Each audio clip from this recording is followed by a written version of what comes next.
Begini, ulama dulu tuh ngitung hidup itu hanya 2 menit 2 detik, sehingga dia ya gampang saja. Kayak Kanjeng Nabi itu, ya Rasulullah kenapa tidak menyediakan makan untuk besok? Loh, saya tuh tidak yakin kalau hidup saya sampai besok. Ya sudah begitu cara, ya sudah tenang saja. Kalau sampean kan bayangkan hidup 4 tahun lagi, 5 tahun lagi, sehingga arah mangan di wedi tenan. Padahal bola balik zaman cilik arah mangan tetap wedi. Jadi cara berpikir Nabi itu begitu. Begitu juga cara pikir sahabat, cara pikir ulama-ulama yang waras itu begitu. Loh, saya tuh pernah melarat di Jogja, zaman pertama merantau itu. Kalau santai saya bilang, Gus kok tidak punya beras, tapi aku yakin nak sesuk urip paling. Kue butuh mangan sesuk, anak sesuk ijek nopo. Cara berpikir ulama itu begitu. Sehingga melihat maksiat juga gitu. Alhamdulillah aku ijek urip 1 detik, 2 detik, 2 menit. Sehingga hidup. Dan itu sudah cukup untuk lafadzkan la ilaha illallah. Makanya kata yang ngarang hikam, betapa murahnya Allah. Surga itu hanya bisa dibeli dengan 2 menit. Karena surga itu senilai la ilaha illallah. Miftahul jannah la ilaha illallah. Itu cukup 1 menit. Berarti surga itu regane mau 1 menit. Dan karena dia nganggap hidup itu 1 menit ke depan, la ilaha illallah, ya sudah. Dia ngitungnya hidup itu per menit. Kalau sampean kan enggak, per 10 tahun, per 20 tahun. Sehingga kriminal betul, cara pandang sampean itu kriminal betul. Sehingga bayang kudu di duwe, kudu di bojo, nak kiai kudu di pengaruh. Lah kalau saya enggak. Saya meskipun tidak sehebat itu, tapi mewarisi keilmuan mereka. Jadi misalnya saya jadi ulama, itu bayang dong, di santri musito. Islam pokoknya ke Ahmadiyah ya gitu saja. Ya pokoknya sudah gitu. Orang bayang lo santri sing pampinan takwa khusyuk salam template demen gelo, demen apa? Lo tanyakan santri-santri saya itu mungkin belum pernah nyuruh istri saya bikin kopi. Bisa dihitung.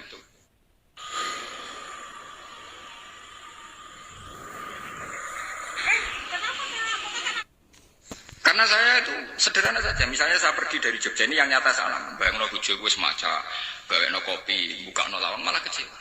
Seperti umumnya orang kan gitu.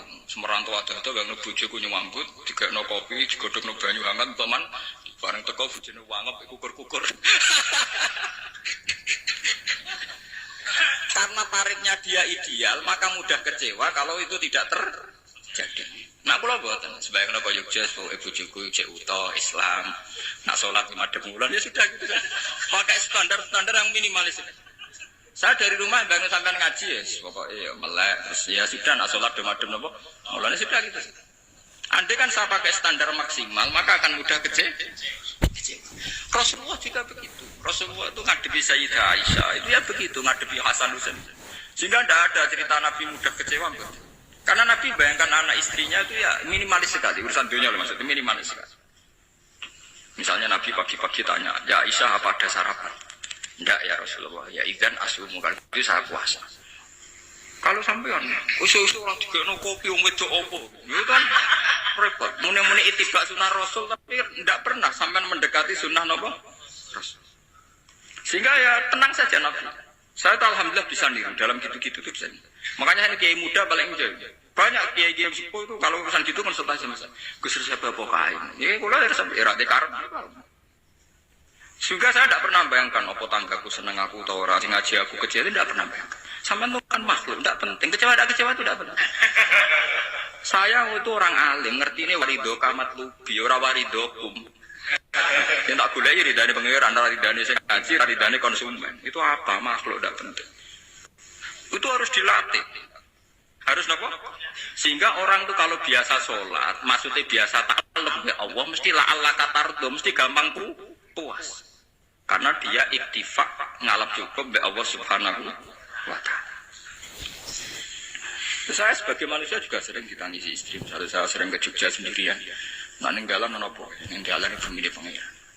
Misalnya mati ninggalan ya paling aku mau ngapain nih suaraku. Paling uang nangis gue kegiatan. Bukan Pak. Ingin saya bahwa konstitusi ulama itu masih iktimat Allah. Kalau kita kan enggak. Cara berpikir kita ngaji itu ideal sing ono podium, sing ngaji kelaminan takwa kabeh, ketunan kaji kabeh, diluk kabeh. Kita akan pakai standar-standar yang dengan asumsi kita. Padahal Nabi zaman sugeng al-iman haruna wa yusiru ila qalbihi sadrihi salah iman itu urusan hati. Komitmen sampean be Allah Subhanahu wa ta'ala. Nah ini resepnya. Makanya kata hikam, liyakillah mata frohubi. Mesti yakinlah mata selubi. Sedikitlah kamu gembira dengan satu hal. Nanti akan sedikit kamu yang kecil. Artinya misalnya kata kulo sebagai ulama seneng kulo nu ijek iman. Ya nggak kayak ngawang. Ya sudah gitu. Jadi misalnya suatu saat kulo jatuh, yang ngaji saya gak semenang jadi kubeding. Uang saya seneng kulo bubar kabeh. Kulo ya rasa susah. Miskola darah bener. Gus saya jenengan orang sih seneng. Ya tenang saja. Sing ra seneng ya makhluk ora jelas. Dan status mereka tetap la yadurru wa la yan. Ini harus jelas.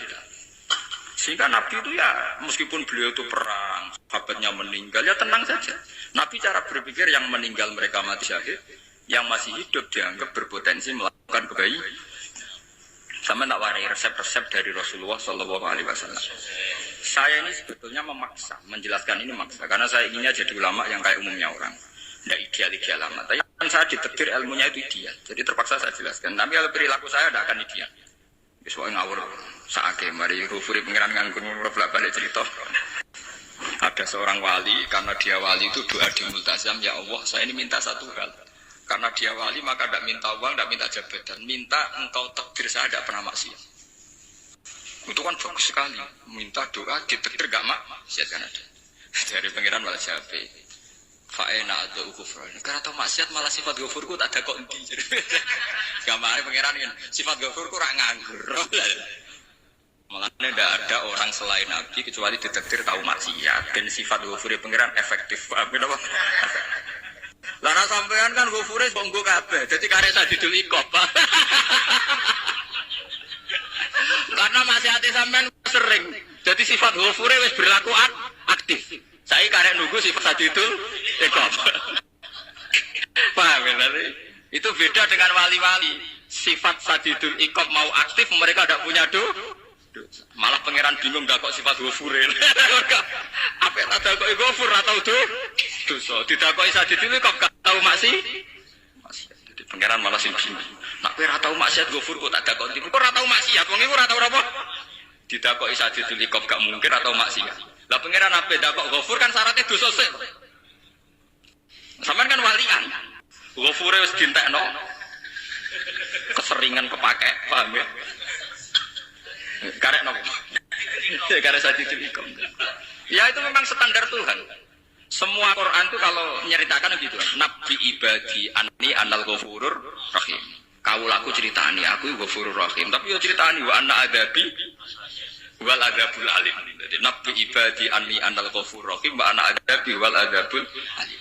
Kalau Nabi Ibrahim, Nabi Muhammad, inna rabbaka lasari'ul iqab. Pangeran cepat nyiksane. Tapi wa innahu laghafurur. Jadi dua sifat ini pasti aktif. Dan tentu ulama itu senang sifat ghafur itu ya meskipun aktif, tapi mereka tidak pernah ngambil fasilitas sifat nopo. Kula baleni malih. Sehingga kayak Sayyidina Umar radhiyallahu anhu ketika beliau pertama jadi khalifah, ini cerita di kitab Hayati Sahabat. Pertama dia jadi khalifah, orang mengira dia akan ngomong hal-hal yang besar, visi besar tentang negara, visi besar tentang izzatil Islam wal muslim. Tapi ketika Umar pertama pidato, ana gulamun min bani Makhzum.